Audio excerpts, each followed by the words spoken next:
Hello everyone, competitive math reasoning tips and tricks में आपका स्वागत है। आइए आज टिप्स एंड ट्रिक्स में हम समझते हैं इस टाइप के क्वेश्चन को कैसे सॉल्व करते हैं। ये औसत का क्वेश्चन है, आप देखते ही इसको सॉल्व कर पाएंगे। एवरेज के इस टाइप के क्वेश्चन आपसे पूछे जाते हैं। आपको मैं बता देना चाहता हूँ कि औसत का मतलब क्या होता है। तो औसत का मतलब होता है सब में समान। अगर मान लो कि 10 लोगों का औसत 40 है तो 10 से डिवाइड करेंगे तो 4 के हिसाब से सब में समान है। ठीक है, औसत हमेशा सब में समान होना चाहिए, ये बात आप समझिए। तो आपको मैं समझाता हूँ, देखते ही आप सॉल्व कर पाएंगे। देखिए यहाँ क्वेश्चन क्या कहता है, एक बार क्वेश्चन पढ़ना बहुत ज़रूरी है समझने के टाइम में। तो क्या कहता है, 5 लड़की और 1 लड़का, कुल मिला के कितने लोग हो गए, 6 लोग। रेस्टोरेंट के यदि प्रत्येक लड़की 32 रुपया देती है, मतलब ये है लड़की के हिसाब से प्रत्येक ने 32 रुपया दिया, इसका मतलब ये है कि लड़कियों का जो औसत है वो 32 रुपया है। ठीक है, तो लड़कों का भी औसत 32 ही होना चाहिए, क्योंकि वो संयुक्त रूप से खाना खाने गए हैं। जो भी बिल पेमेंट होगा वो संयुक्त रूप से होगा, तो लड़कों का औसत भी 32 रुपया होना चाहिए इस हिसाब से। लेकिन आगे पढ़िए क्या कहता है, तथा लड़का औसत खर्च से 8,000 रुपया ज़्यादा देता है। मतलब ये है कि जो लड़का है वो औसत खर्च से 8,000 रुपया ज़्यादा देता है। इसका मतलब ये है कि औसत ये जो लड़की 32 रुपया दी है ये औसत नहीं है, ये गलत औसत है, इसको इतना नहीं देना चाहिए, ये कंट्रीब्यूशन नहीं है। लड़का क्यों दे ज़्यादा 8,000 रुपया?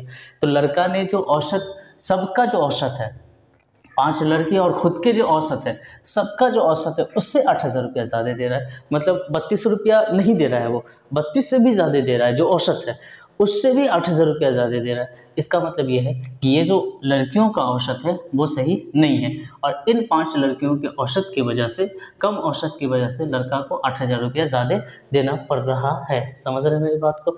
इसका मतलब ये है कि ये औसत, ये जो ज़्यादा पैसा है, ये लड़का ने तो अपना पूरा औसत दिया है, इसमें कोई डाउट नहीं। इसमें कहा भी है कि लड़का ने पूरे औसत खर्च से 8,000 रुपया ज़्यादा दिया है। मतलब लड़का के औसत में कोई दिक्कत नहीं है, लड़कियों के औसत में दिक्कत यह है कि लड़कियों ने 32 रुपया मात्र दिया है, और जबकि ये 5 लड़की है और 8,000 रुपया लड़का को ज़्यादा देना पड़ा। ठीक है भाई, 8,000 रुपया लड़का को ज़्यादा देना पड़ा। इसका मतलब यह है कि ये जो 5 लड़कियों का जो औसत है वो ये 32 सही नहीं है, और ये 8,000 रुपया जो ज़्यादा उसने दिया है ये कंट्रीब्यूशन बाद में सही होना चाहिए। सही कर देंगे हम, कुछ नहीं करेंगे, लड़कियों को कहेंगे कि भाई ऐसा है, आप भी इस 8,000 रुपया में कंट्रीब्यूशन दो। मतलब ये है कि जो औसत हो जाएगा, ये जो एवरेज हो जाएगा, वो समझ लीजिए ये 32 तो रहेगा ही लड़की का। 8,000 रुपये जो लड़के ने ज़्यादा दिया है, और 5 लड़कियों के कम होने की वजह से, तो ये 5 के को हम डिस्ट्रीब्यूट कर देंगे और कहेंगे भाई आप पूरा औसत कंप्लीट करके हमें दो। तो ये 1632 आपका औसत रहेगा। ठीक है, बस इतना ही करना है। जितनी लड़कियां हैं, किसने ज़्यादा दिया, तो जिसने ज़्यादा दिया, जिससे लड़कियों से ज़्यादा दिया, औसत से ज़्यादा दिया, तो जिसने ज़्यादा दिया, जो ज़्यादा रुपया है इस टाइप के क्वेश्चन में, आप उसमें जितने लोगों ने दे रखा है और मतलब औसत दे रखा है, जो कम दे रखा है, ठीक है, उसी वजह से अगर एक ग्रुप ने कम पैसा दिया तभी तो अगले को ज़्यादा पैसा लग गया। ठीक है, अगर उन्होंने सही औसत दिया होता तो ये 8,000 रुपया उसको ज़्यादा नहीं लगता। इन्हीं की वजह से ये 8,000 रुपया ज़्यादा लग रहा है, मतलब इन्हीं का औसत कम है, तो इनका औसत प्लस में ये 8,000 रुपये जो ज़्यादा लगा है, इसका औसत 5 व्यक्ति में कंट्रीब्यूशन कर देंगे। ठीक है, कंट्रीब्यूशन जब इन 5 लोगों का हो जाएगा तो इसका मतलब ये हो गया, अब लड़कियों का औसत सही हुआ। 32 रुपया दे रहे थे और 1600 रुपया इस 8,000 में आप देंगे औसतन। ठीक है, तो इसका मतलब ये है कि लड़कियां 1632 रुपया औसतन देंगी। ठीक है, लड़के भी इतने ही दिए होंगे, क्योंकि औसत का मतलब ये होता है कि सबका सेम होता है। औसत जब हम करते हैं तो प्रत्येक में समान रूप से डिस्ट्रीब्यूट करते हैं। ठीक है, ये बात आप समझ गए। तो करना कुछ नहीं था, एक बार फिर मैं समझा देता हूँ आपको। करना क्या है, बस एक औसत निकालने के लिए, सही औसत निकालने के लिए जो लड़कियों ने दिए हैं, जो कम दिए हैं वो रख देंगे, और लड़कियों में जो बंदा ने ज़्यादा दिया है और उसमें इन लड़कियों को डिस्ट्रीब्यूट करके कहेंगे भाई तुम लोगों ने कम दिया, जिसके वजह से उसको ज़्यादा देना पड़ा, अब आप 1600 रुपया और आप कंट्रीब्यूट करो। इसका मतलब ये है कि टोटल कंट्रीब्यूशन प्रत्येक का मतलब एवरेज औसतन कितना हो जाएगा, 1632 रुपये हो जाएगा। अब इसी में आपसे ये कह दें कि आपने एवरेज तो निकाला, अब कुल खर्च निकालिए। तो एवरेज से अगर टोटल लोगों से, इसमें देखिए ये 1632 सब ने दिया है, तो 5 1 6 6 लोग हो गए, 5 लड़की और 1 लड़का, तो 6 से हम मल्टीप्लाई कर देंगे तो हमारा कुल खर्च निकल जाएगा। ठीक है, तो आइए क्वेश्चन नंबर ये फर्स्ट था, ये कंप्लीट हो गया। आप इसी तरीके से इस टाइप के क्वेश्चन को सॉल्व कर सकते हैं, बस देखते ही सॉल्व कर लीजिए। अब देखिए मैं देखते ही सॉल्व करूंगा। 6 व्यक्ति खाना खाने गए, इसमें से उन्होंने से 5 लोगों ने, प्रत्येक ने 32 रुपया खर्च किया। 5 लोगों ने 32 रुपया दे दिया।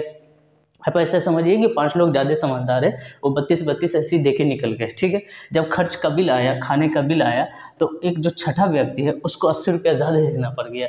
तो भाई इसका मतलब ये है कि इन लोगों का जो औसत है 32 रुपया वो गलत है, वो सही नहीं है, वो कम है।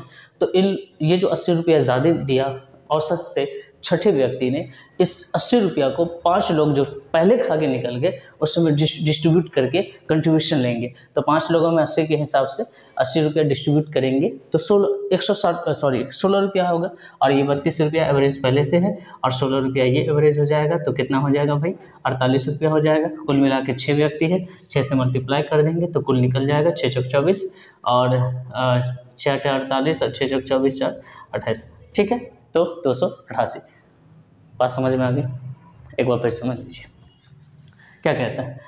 पाँच व्यक्ति 32 दे के निकल गए।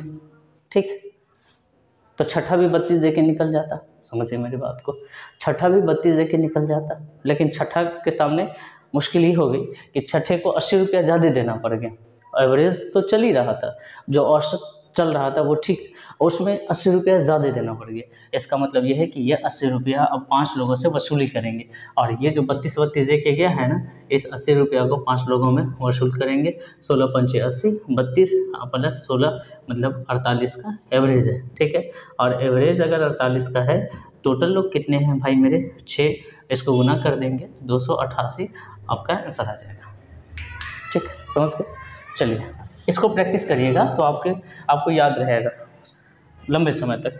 अब आइए देखिए, 10 व्यक्ति में 9 व्यक्ति ने 40 रुपया देकर निकल गया वो। ठीक है, 10वां भी 40 देता और निकल जाता, लेकिन 10वें को 9 रुपया अधिक खर्च करना पड़ गया। लीजिए, 10वें को 9 रुपया पूरे के औसत से ज़्यादा देना पड़ गया। तो ये 9 रुपया जाके वसूल करेगा वो जो 9 व्यक्ति भाग गया। ठीक है, खर्च देकर। तो 40 प्लस 9 भागे 9।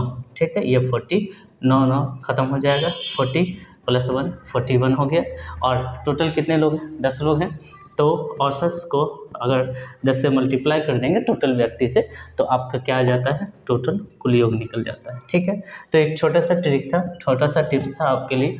आप इसको थोड़ा सा प्रैक्टिस कर लीजिए और इस टाइप का क्वेश्चन अगर आपके एग्जाम में पूछ दे, आप देखिए सॉल्व कर लीजिएगा। ठीक है, आपको ये ध्यान में रखना है कि दे के कौन निकल गया। ठीक है, उसको पकड़ना है। जो बंदा ज़्यादा दिया है उसमें उसको डिस्ट्रीब्यूट कर देना है, और उन्होंने जो दे के निकला है उसमें वो डिस्ट्रीब्यूट करके उसमें औसत में ऐड कर देंगे तो उसका एक्चुअल औसत निकल जाएगा। और जो इनका एक्चुअल औसत होगा वही बचे हुए लोगों का भी एक्चुअल औसत होगा, जो 10वां है, यहाँ जो छठा व्यक्ति है और यहाँ जो छठा व्यक्ति है। ठीक है, बस इस टाइप के क्वेश्चन को आप सॉल्व कर लेंगे, ईजिली आप सॉल्व कर पाएंगे। ठीक है, समझ रहे हैं मेरी बात को? चलिए फिर मिलते हैं नेक्स्ट टिप्स एंड ट्रिक्स के साथ। आपको अगर वीडियो अच्छा लगा और आपको समझ में आया ये टिप्स, ये आसान सा तरीका, तो आप इस चैनल को सब्सक्राइब कर सकते हैं और आप हमें सपोर्ट कर सकते हैं अपने दोस्तों तक शेयर करके। चलिए बाय बाय।